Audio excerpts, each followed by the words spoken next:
Good morning. It is indeed a joy to see you this morning. Please rise as you're able for the call to worship.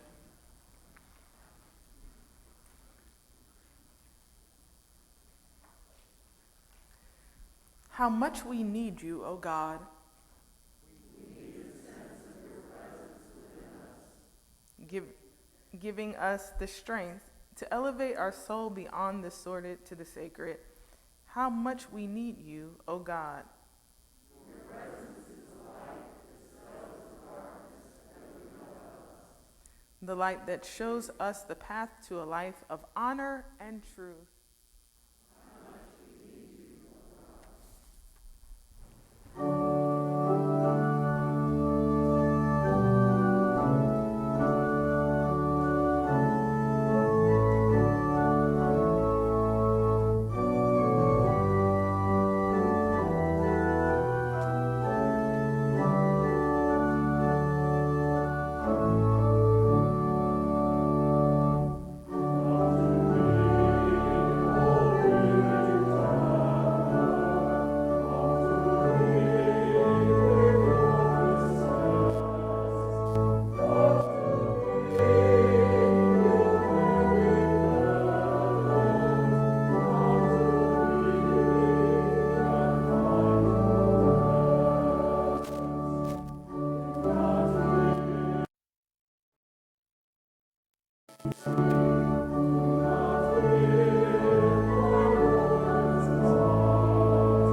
Bidden or not bidden, God is present.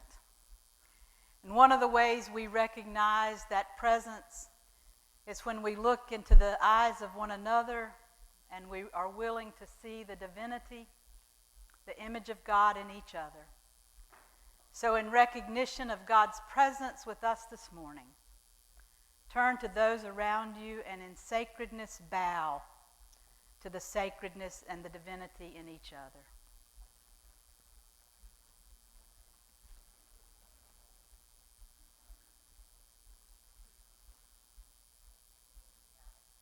Amen.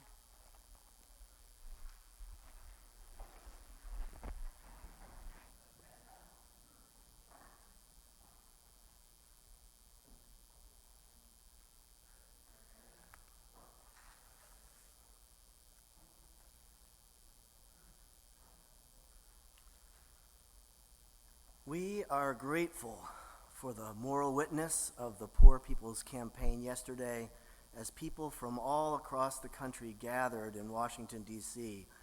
to call for our government to address poverty in this country.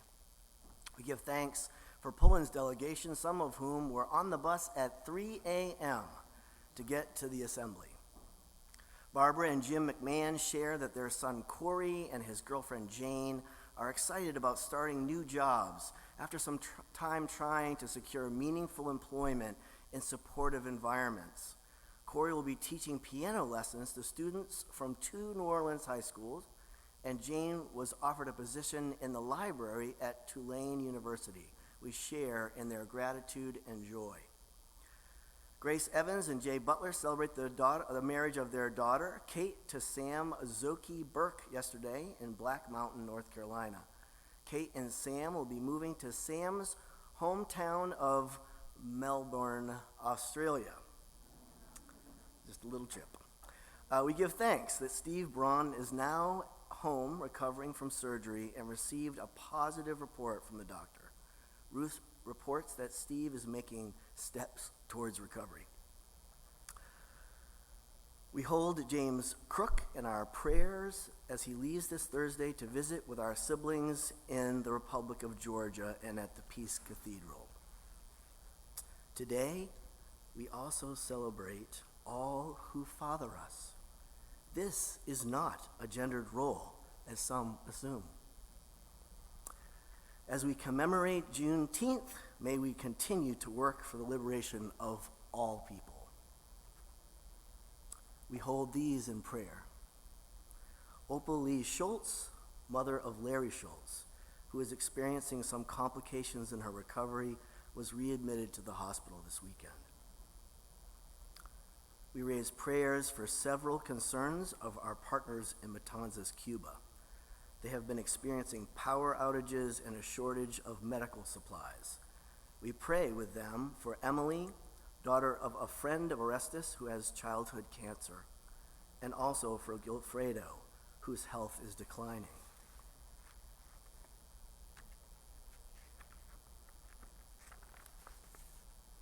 We hold in prayer Melissa Mitchner, who was hoping to receive a double lung transplant. Her doctors have decided that the surgery is too risky. As she deals with this difficult news, she also expresses gratitude for the support of her Pullen family. And we hold Lou McCraw in our prayers as she will have foot surgery tomorrow.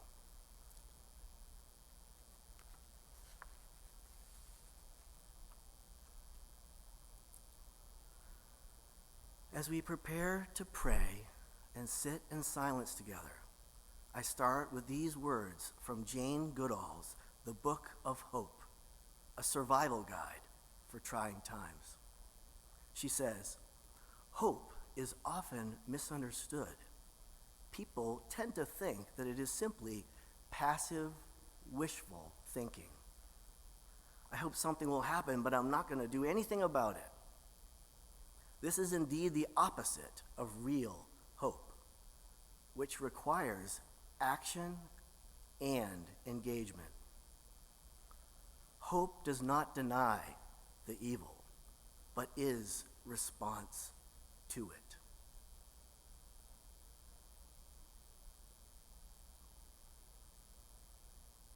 God, help us to sit with these words, this way of seeing the world. Grant us the grace to let this wash over us.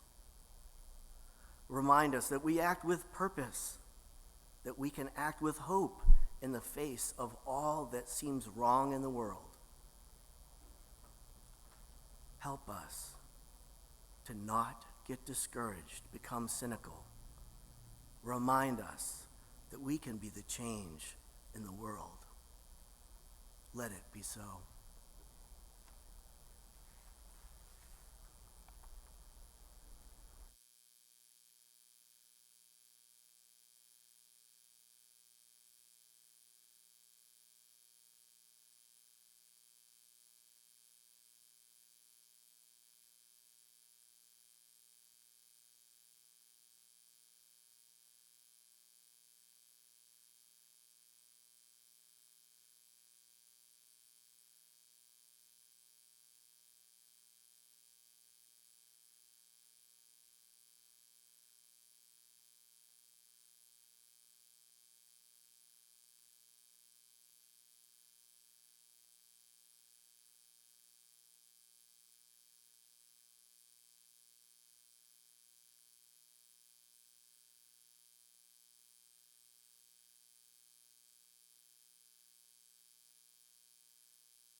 find this narrative in 1 Kings in the Hebrew Scriptures. Ahab told Jezebel all that Elijah had done and how he had killed all the prophets with the sword. Then Jezebel sent a messenger to Elijah, saying, "So may the gods do to me and more also, if I do not make your life like the life of one of them by this time tomorrow." Then he was afraid. He got up and fled for his life and came to Beersheba, which belongs to Judah. He left his servant there. But he himself went a day's journey into the wilderness and came and sat down under a solitary broom tree. He asked that he might die. "It is enough now, O Lord. Take away my life, for I am no better than my ancestors." Then he lay down under the broom tree and fell asleep. Suddenly an angel touched him and said to him, "Get up and eat." He looked, and there at his head was a cake baked on hot stones and a jar of water. He ate and drank and lay down again. The angel of the Lord came to him a second time, touched him, and said, "Get up and eat. Otherwise the journey will be too much for you." He got up and ate and drank. Then he went in the strength of that food 40 days and 40 nights to Horeb, the mount of God. At that place he came to a cave and spent the night there. Then the word of the Lord came to him, saying, "What are you doing here, Elijah?" He answered, "I have been very zealous for the Lord, the God of hosts, for the Israelites have forsaken your covenant, thrown down your altars, and killed your prophets with the sword. I alone am left, and they are seeking my life to take it away." He said, "Go out and stand on the mountain before the Lord, for the Lord is about to pass by." Now there was a great wind, so strong that it was splitting mountains and breaking rocks in pieces before the Lord. But the Lord was not in the wind. And after the wind, an earthquake. But the Lord was not in the earthquake. And after the earthquake, a fire. But the Lord was not in the fire. And after the fire, a sound of sheer silence. When Elijah heard it, he wrapped his face in his mantle and went out and stood at the entrance of the cave. Then there came a voice to him that said, "What are you doing here, Elijah?" He answered, "I have been very zealous for the Lord, the God of hosts, for the Israelites have forsaken your covenant, thrown down your altars, and killed your prophets with the sword. I alone am left, and they are seeking my life to take it away." Then the Lord said to him, "Go, return your way to the wilderness of Damascus."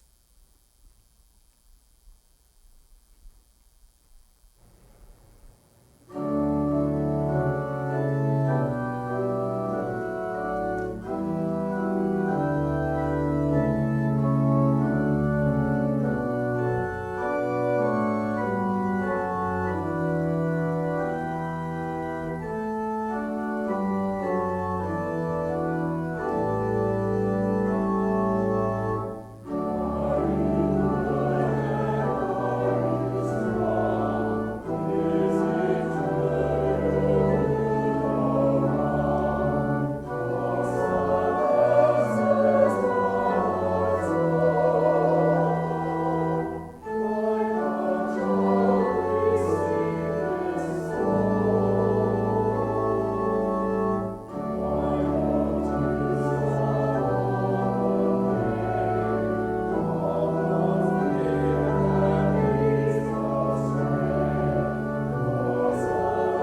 Sometimes life has a way of leaving us under the broom tree. The broom tree, those places in our lives that leave us bone tired of the injustices in the world. The frustration, even hopelessness we can feel when it comes to changing systems of racism and sexism, homophobia, religious bigotry, the polarization of politics in America, and things like the realization, in fact, that it wasn't until 2021 that a U.S. president commemorated the emancipation of enslaved African Americans, making June 19th a federal holiday, 156 years later. And while we now celebrate Juneteenth, freedom still has not come for many brown and black bodies in America. Broom tree places where we collectively still sit under the broom tree. Broom tree places, the despair that can accompany grief, the ending of a relationship, the devastating health report, relapse again. The stuckness of an unfulfilling job, another church, school, supermarket shooting, police brutality against black and brown bodies. Yes, broom tree places, those feelings of unworthiness, a lack of a sense of belonging, the unrelenting thoughts of self-harm, the paralyzing feelings that come with social anxiety, remembrances of childhood trauma, or that gnawing, empty feeling inside. Like Elijah, sometimes life leaves us under the broom tree. And it is there that we cry out, just like Elijah, for relief. It is enough now, O Lord. It is enough. We cry out to God or the gods of mercy to take it all away. For a time, we just want everything to stop. We want the chaos in our minds to go away. We want the world to stop spinning. We want to crawl in our beds, pull the covers over our heads, and stay there until.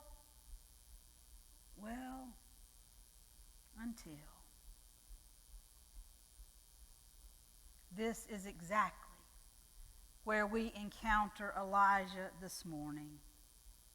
Sitting under the broom tree, in bed with covers pulled over his head, deeply depressed and in despair. We get a glimpse into the window of his internal struggles, his fears and his doubts and his withdrawal from the world that feels like it's after him. Elijah's experience under that broom tree left me with a question. Where do we draw strength when life leaves us under the broom tree? Where do we draw strength when life leaves us under the broom tree? What helps us get up and go again and engage in this one precious life that we have been given? Is it simply a nap and a snack, as the story would suggest? Or is there more to tease out of Elijah's story that might help us when we find ourselves sitting under our broom trees? The first verse of 1 Kings 19 reviews the excitement of 1 Kings 18, with Ahab's report to Jezebel that Elijah killed all her prophets with the sword. We learn in the story that Elijah has taken this action because he believes that God's people have forsaken or broken their covenant with God and defiled God's altars. As he himself says, he has been zealous for the Lord. And upon hearing what Elijah has done, Jezebel responds by sending a messenger to Elijah with a death threat that she vows she will do to him what he has done, and that it will be fulfilled in one day. Naturally, Elijah is afraid and flees for his life. He goes to Beersheba, which is under Judah's control, meaning that legally it is beyond Jezebel's reach. But he doesn't stop there. The story tells us that he continues his flight into the wilderness. Geographically, he is safe in the land where Jezebel does not rule. He's also safe for the time being because Jezebel's death threat was supposed to be fulfilled in one day, and now Elijah is 2 days into his fleeing. And yet, Elijah's words and actions belie any sense of relief or safety. He sits under a broom tree in the desert, more likely what we would call a large bush, and asks to die, telling God, it's too much. It's just too much. Now, there are at least 2 sermons in this story relevant for our time. We live in a nation that is constantly breaking its covenants and defiling the altars of justice and equality. And we are living in a time when people are making the decisions to exercise violence when they don't like what's happening. The narrative holds accountability for both the Israelites and Elijah. And those are sermons that we need to hear. But that's not my focus this morning. The Moral Mass Assembly in Washington, D.C. preached that sermon yesterday. No, my focus this morning is more pastoral. Where do we draw strength when we find ourselves under our broom tree? I'm most interested in this question, not because the other sermons that could be preached out of this text are not important. They are. But it seems to me that if we are to address these times in which we are living and ultimately find alternatives to the injustices we are facing in this nation and in our own inner struggles, times marked by covenant breaking with our fellow beings in creation, as well as resorting to violence when things don't go our way.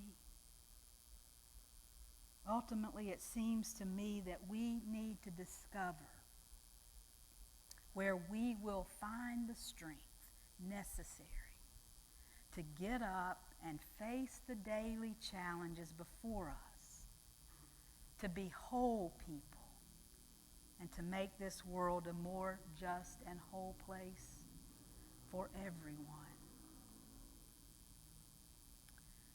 While I don't have definitive answers to my question, where does our strength come from? And I imagine for different folks it comes from different places. I do, however, sense some clues in the 2 conversations Elijah has in our text this morning. As Elijah sleeps under the tree, an angel appears, touches Elijah and says to him, get up and eat. Surprisingly, Elijah finds at his head a cake baked on hot stones and a jar of water. And we're told in the story that Elijah gets up and he eats and he drinks and then he lies back down again.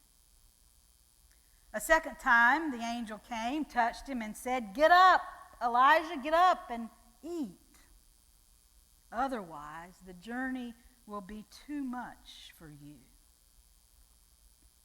And once again, we are told that he got up and he ate and he drank. But this time, he didn't go back to sleep. No, the text says he got up and ate and drank. Then he went in the strength of that food for 40 days and 40 nights to Horeb, the Mount of God. He went into the strength of that food. Obviously, physical food and water are necessary for the strength to keep going.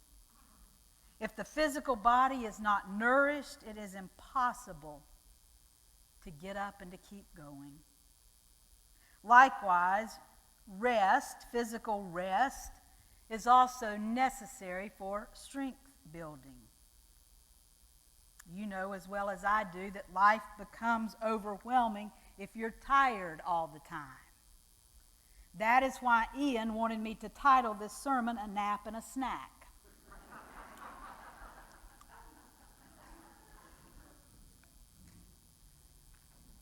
But I'm wondering this morning that if, in addition to the nap and a snack, if Elijah found some strength, spiritual strength, in the visits and conversations he had with the angel and with God. Consider for a minute the idea that the angel in this story represents or is symbolic of community. Imagine that this angel who showed up for Elijah, offer him sustenance in physical form and spiritual encouragement by just being present, gave him strength to eventually get up and carry on. A reminder that he was not alone. Consider the idea that this angel represented to Elijah a sense of belonging, a connection to someone or something beyond himself. Community offers that to us. It offers to us a sense of belonging, a connection to others, a way to share our thoughts and values and purposes that reminds us that we are not alone in this world. And it is this realm of community, this sense of belonging and connection and sharing, that we find strength when life would have us placed under the broom tree.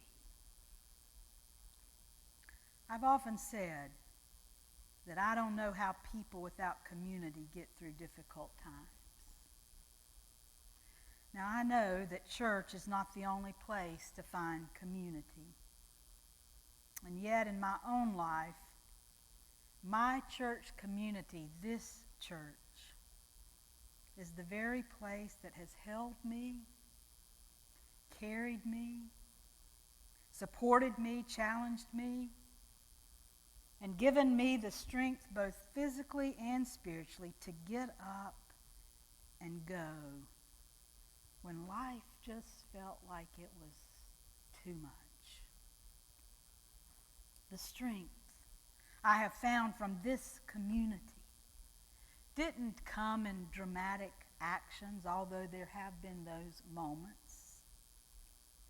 The times when I was under the broom tree, the strength I have received from this faith community has come in one-on-one conversations that hold meaning. It has come in watching others live their most authentic lives. It has come in brief notes written on handmade cards It has come in a community of people extending grace instead of judgment and punishment. It has come in challenging conversations and decisions that drew us closer to one another as a people with purpose of doing justice and loving mercy and walking humbly.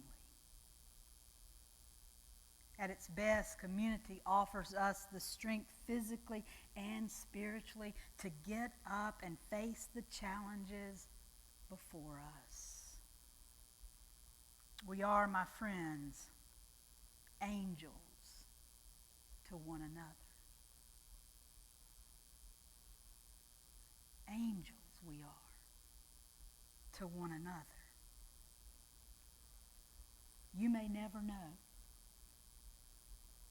but don't underestimate the strength you might offer to someone with whom you sit beside in these pews. And when you find yourself under the broom tree, don't be afraid to reach out to the many angels in this or another community that cares for you. We are not alone. There are angels all around. The second clue to this question, where do we find strength when life leaves us under the broom tree, comes in Elijah's encounter with God at the mouth of the cave. I've learned that sometimes the only place we can find the strength we need is in solitude with God. The psalmist called it the dark night of the soul. For Jacob, it was that night he wrestled all night with the stranger and then walked away with a limp. 40 days Moses spent alone with God on the top of the mountain seeking clarity. And then there is Jesus, who often retreated from others to draw strength in the presence of God alone. When life leaves us under the broom tree, my friends, sometimes our strength comes in our willingness to find the space to be alone and to listen for God's Spirit to speak to us. In a world full of noise, in a world full of family commitments and job responsibilities and all kinds of voices shouting their advice to us, it can be a challenge to make space for a long time with God, the kind of quiet time that offers us that spiritual strength that we so long for and desire for the journey. In the sheer silence, the text tells us, Elijah experiences God's presence. Surely that connection gave him strength, even as he continued to fear and doubt. It is my experience that in these moments of solitude, when I'm at my lowest, I feel the presence of God, and my faith and trust in God is strengthened and deepened. I will also tell you that placing myself in these moments and times at the mouth of the cave alone are the times that I fight the most. In those times, the metaphorical splitting of the mountains and the breaking of my emotional rocks in pieces before God, the wind and the earthquakes and the fire that can be so scary,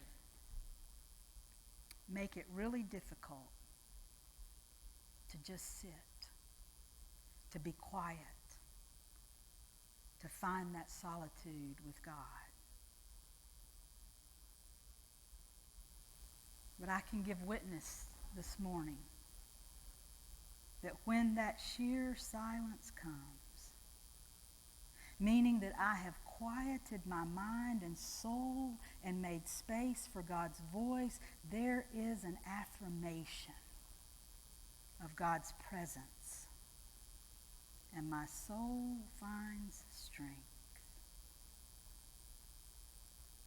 Let me be clear, though, about something.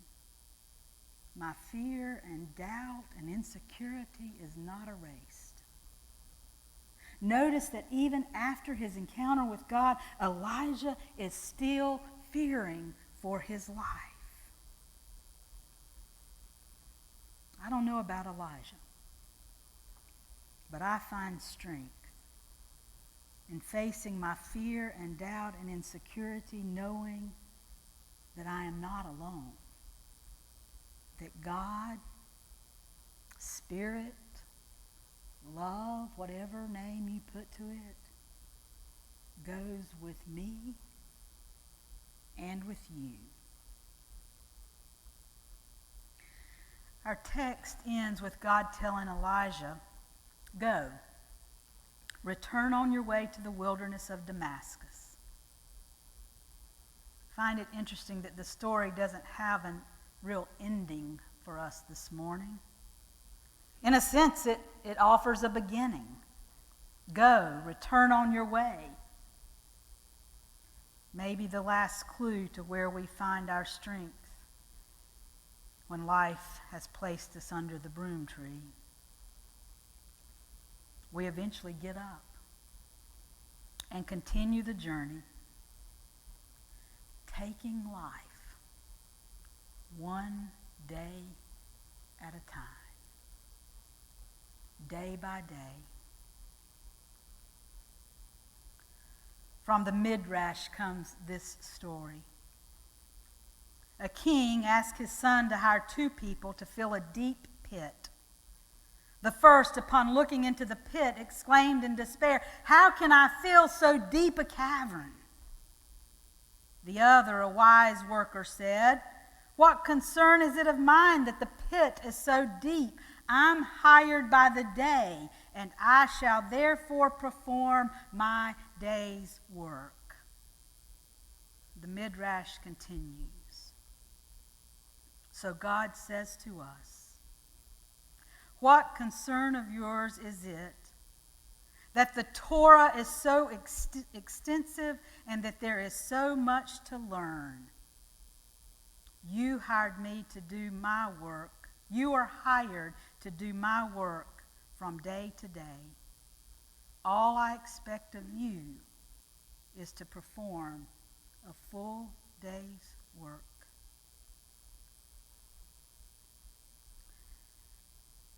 We find strength when we take one day at a time, doing what God is calling us to do. Life can get overwhelming so fast when we try and live in the future.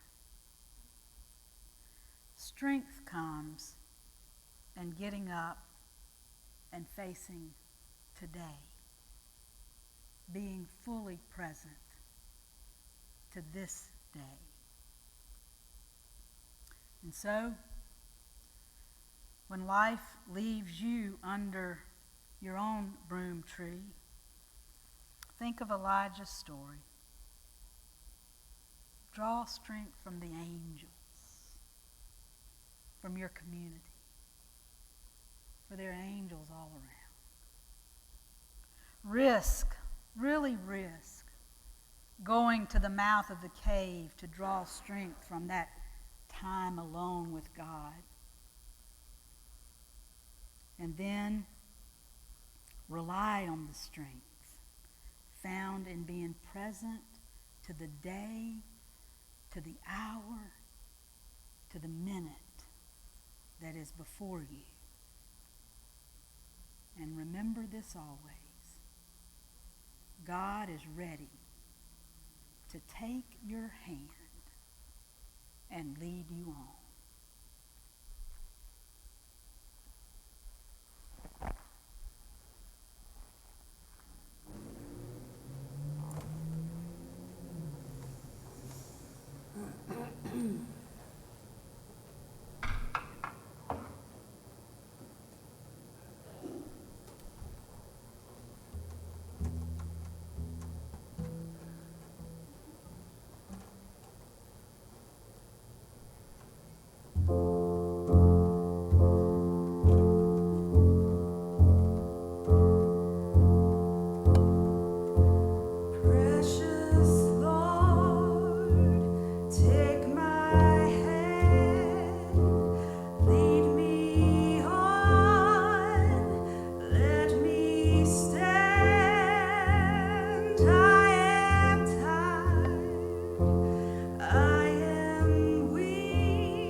We offer an invitation to you now to give, maybe as an act of hope, or an act of commitment to the community we continue to cultivate here, the one that sustains us and helps us and empowers us to do the work we must do in the world. Let us give.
That was a heavy sermon. Didn't feel that heavy writing it. I hope you felt some hope in that and some comfort, and I think I'm just realizing how heavy things have been sitting on my own heart of what we are facing in this nation and in our world.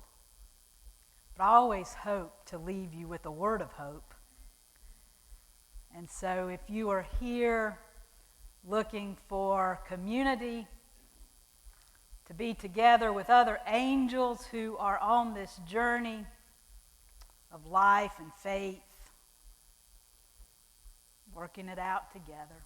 If you're looking for a home, community, to put down some roots and to a place where you can be your most authentic self, we would be so excited to welcome you into Pullen Church as we stand and sing our invitation hymn.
To your neighbor and say, thank you for being an angel in this world.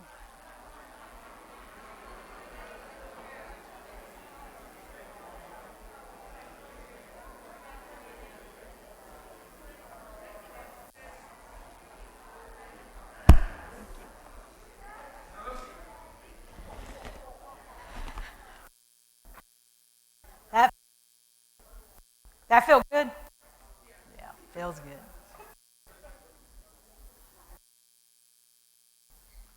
You're a beautiful people. Vanessa Jeter, we're glad to see you back. We prayed for you through that wedding, and we know you got that son married, and we were excited for you. We've been having a lot of our Pullen young adults who grew up in this church get married.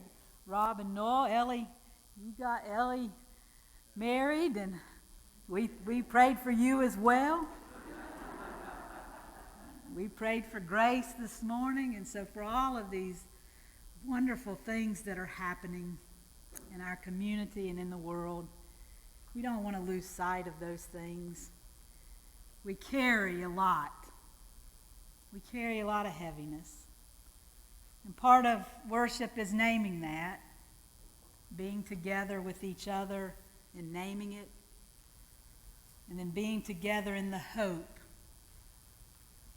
that in this community we know that we are not alone, that we have one another, and that gives us strength to go back out into this world that is hurting, people who are hurting, and offer them God's love and God's mercy and God's grace. And I know that you do that. So thank you. As you go, go in peace. And go knowing that as you share God's love with others, you are God's beloved, and you are held in God's love. Go in peace.